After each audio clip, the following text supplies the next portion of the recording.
Que la paix et la bénédiction de Dieu soient sur toi. Assalamu alaikum wa rahmatullah. Au premier rayon de soleil, tout au long du mois de Ramadan, éveillons nos cœurs à travers une sagesse. Ensemble, offrons-nous un moment de réflexion et de sérénité pour illuminer nos journées.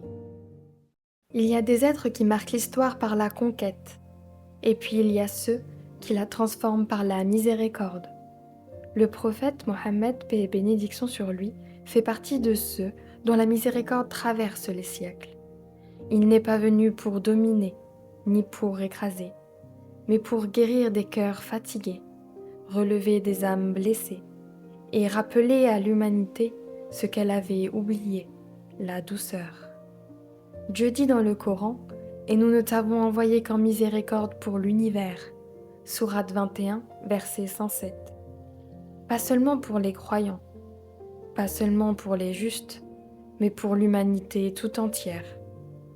La miséricorde du prophète, paix et bénédiction sur lui, n'était pas un discours, elle était un comportement, une manière d'être. Dans un hadith rapporté par Al-Bukhari et Muslim, le prophète, paix et bénédiction sur lui, nous dit « Dieu est plus miséricordieux envers ses serviteurs qu'une mère envers son enfant. » Pouvez-vous l'imaginer ? Et cette miséricorde, il l'incarnait. Un jour, le prophète, paix et bénédiction sur lui, dirige la prière. Il se prosterne. Et la prosternation dure. Longtemps. Les compagnons s'inquiètent. Quelque chose se serait-il produit ? Après la prière, il l'interroge. Il leur répondit simplement « Mon petit-fils est monté sur mon dos.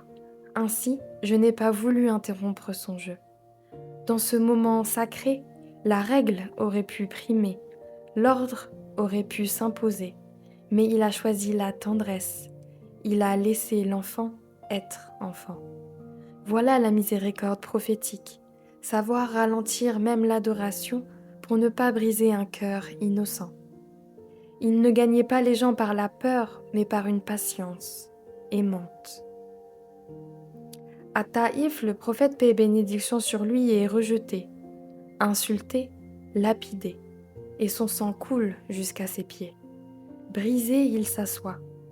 Alors l'ange des montagnes lui apparaît et lui dit « Si tu le veux, je ferai s'effondrer ces montagnes sur eux. » Il aurait pu dire oui, tout le monde aurait compris.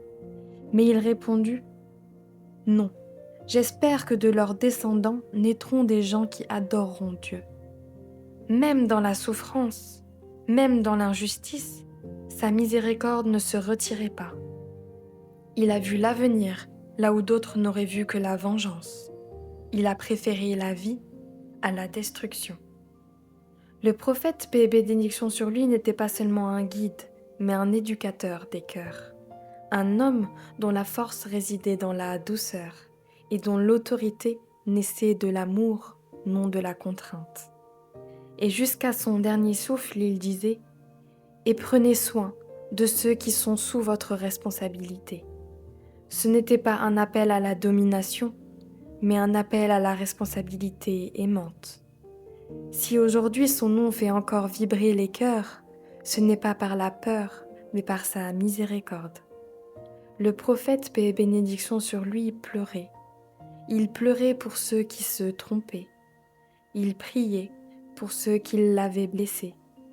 Il implorait pour ceux qui ne demandaient pas pardon. Dans un monde dur, rapide, parfois violent, le prophète Mohammed, paix et bénédiction sur lui, nous laisse un héritage simple et exigeant. La vraie force est douce, la vraie grandeur est humble, et la vraie foi se reconnaît à la compassion qu'elle fait naître. Aimer le prophète, ce n'est pas seulement prononcer son nom, c'est essayer chaque jour d'être un peu plus miséricordieux, avec soi-même, mais surtout avec les autres, dans nos paroles, dans nos silences, dans nos colères retenues, dans nos pardons difficiles. Le suivre, ce n'est pas seulement imiter des gestes, mais hériter d'un cœur. Car sans miséricorde, la foi devient dure, la pratique devient sèche et la religion perd son âme.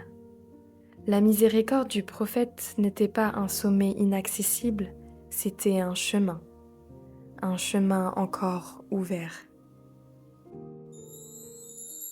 Notre épisode touche à sa fin. On se retrouve demain, si Dieu le veut, pour une nouvelle sagesse. Je te souhaite une journée douce et lumineuse, que la paix et la bénédiction de Dieu soient sur toi. Assalamu alaikum wa rahmatullah.